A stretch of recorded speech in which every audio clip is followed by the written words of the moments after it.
ये वीडियो आप देख पा रहे हो इंटरनेट की वजह से। इंटरनेट बेसिकली है क्या? दो या दो से ज्यादा कंप्यूटर्स को एक साथ जोड़ दो, बस वही इंटरनेट है। अब उसके लिए किसी भी तरह के मीडियम का इस्तेमाल किया जा सकता है, हवा का, पानी का, तार का, कुछ भी कर लो। आपके फोन के अंदर जो इंटरनेट चलता है वो EM वेव्स पे चलता है, लेकिन जो बेसिक कॉन्सेप्ट है ये किसी न किसी फोन से या किसी न किसी कंप्यूटर से या किसी न किसी सर्वर से जुड़ा हुआ। तो बेसिकली जो इंटरनेट है वो दो या दो से ज्यादा कंप्यूटर्स, दो या दो से ज्यादा डिवाइसेस को एक साथ जोड़ने का तरीका है। लेकिन क्या आप सिर्फ 2, 3, 4, 10 कंप्यूटर को एक साथ कनेक्ट कर दोगे आपस में तो क्या वो एक नेटवर्क बन जाएगा? नहीं, इसके लिए हमें चाहिए वेब। और आज की वीडियो में हम इसी वेब के बारे में बात करेंगे कि ये क्या है, कैसे इसकी शुरुआत हुई, कैसे ये इवॉल्व हुआ और आज के दिन हम कहां पर बैठे हैं और हमारा फ्यूचर क्या हो सकता है। तो चलिए जल्दी से वीडियो को शुरू करते हैं। यहाँ पर अगर आपको एनर्जी में या वॉइस में थोड़ा बहुत चेंज लग रहा हो तो उसके लिए भाई आई एम सॉरी, क्योंकि तबीयत थोड़ी सी खराब चल रही है, लेकिन कंटेंट में आपको कोई भी कमी देखने को नहीं मिलेगी।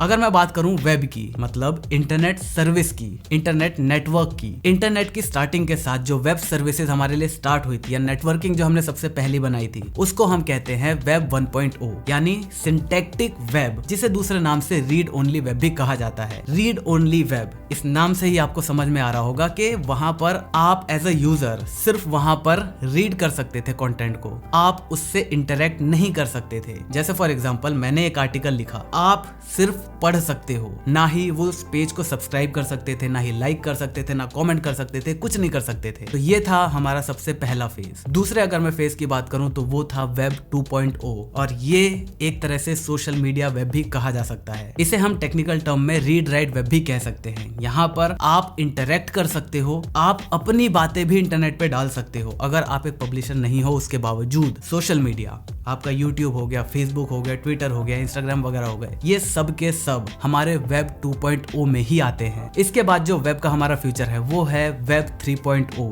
जिसे हम सिमेंटिक वेब भी कहते हैं। तो यहाँ पर चीजें बिल्कुल अलग होंगी। ये सिर्फ रीड राइट वेब नहीं रह जाएगा। यहाँ पर जो सिस्टम्स हैं वो आपके इनपुट को समझने की एबिलिटी रखने लगेंगे। जैसे फॉर एग्जांपल अभी आप YouTube पर जाकर टेक जंकीज डालते हो तो वहां पर मेरा चैनल आता है। क्यों आता है? क्योंकि टेक जंकी मैंने अपने चैनल के साथ लिंक कर रखा है। टेक जंकी मेरे चैनल के लिए एक कीवर्ड है और इसी तरह जितने भी सोशल मीडिया एप्स हैं उनका एल्गोरिदम इन्हीं कीवर्ड्स के ऊपर ही जाता है। जैसे फॉर एग्जांपल अगर आप बहुत ज्यादा कार्स की वीडियोस देखते हो तो आपके लिए कार्स वो एक कीवर्ड है। आपको उसी के रिलेटेड अगर मैं अपने चैनल में बहुत ज्यादा कार वर्ड्स का यूज करने लगूंगा तो यहाँ पर YouTube आपको मेरी वीडियोस भी सजेस्ट करने लगेगा। तो अभी का सारा खेल कीवर्ड्स के ऊपर चल रहा है, लेकिन वेब 3.0 में जब चीजें और ज्यादा एडवांस हो जाएंगी तो आपके जितने भी सिस्टम्स हैं वो सब खुद समझने लगेंगे चीजों को। उन्हें पता रहेगा कि वीडियो के अंदर क्या है, उन्हें कीवर्ड से मतलब नहीं रहेगा। और ये सारी चीजें पॉसिबल हो पाएंगी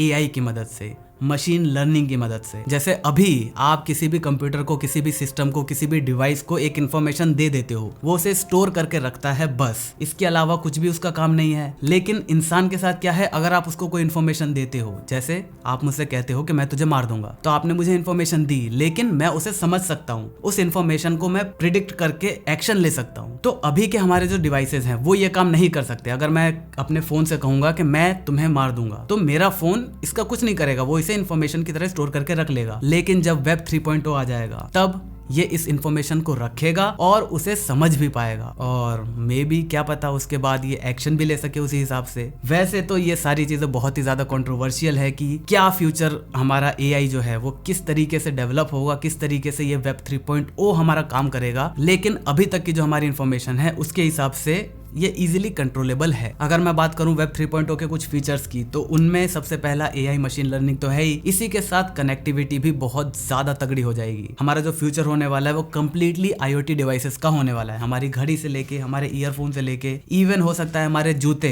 किसी ना किसी ऐप से कंट्रोल रहे। हमारे जूते ये ट्रैक करके आपको बताएंगे कि आपने कितनी कैलोरीज खर्च करी है। तो ये सारी चीजें IoT डिवाइसेस के अंदर आती हैं और फ्यूचर में कनेक्टिविटी बहुत ज्यादा तगड़ी होने वाली है। बहुत सारे लोगों के मुंह से आपने सुना होगा कि I am not investing in bitcoin, I am not investing in ethereum वगैरह, I am investing in blockchain technology. तो उनका मतलब यही है कि फ्यूचर में चीजें एक सेंट्रल अथॉरिटीज के पास नहीं रहेंगी, लोगों का जो डेटा है वो डिसेंट्रलाइज्ड हो जाएगा, उस पर किसी भी अथॉरिटी का कोई कंट्रोल नहीं रह जाएगा और यही फ्यूचर होने वाला है। ऐसा बहुत सारे लोग प्रिडिक्ट करते हैं, हालांकि मुझे भी ऐसा लगता है कि हाँ यही फ्यूचर है और आपको भी उसी हिसाब से अपने एक्शंस लेने हैं। अभी की अगर मैं बात करूं तो अभी हम एक ट्रांजिशन फेज में हैं, जिसे हम वेब 2.5 भी कह सकते हैं। अभी हम पूरी तरीके से वेब 3.0 पर गए नहीं हैं और हम वेब 2.0 से काफी आगे भी निकल चुके हैं। तो यहाँ पर अगर फ्यूचर में आपका कोई प्लान है, अगर स्पेशली अगर आप एक स्टूडेंट हो, तो उस हिसाब से अपने इंटरेस्ट को डेवलप करो। जो फ्यूचर का डिमांड है, अगर आप उसके लिए अभी से रेडी होना शुरू कर दोगे तो डेफिनेटली ये चीज फ्यूचर में बहुत ज्यादा आपके काम आएगी और आपकी ग्रोथ अनलिमिटेड भी हो सकती है। तो बस ये था सिंपल शॉर्ट सी इन्फॉर्मेशन। वेब 4.0 भी एक चीज है,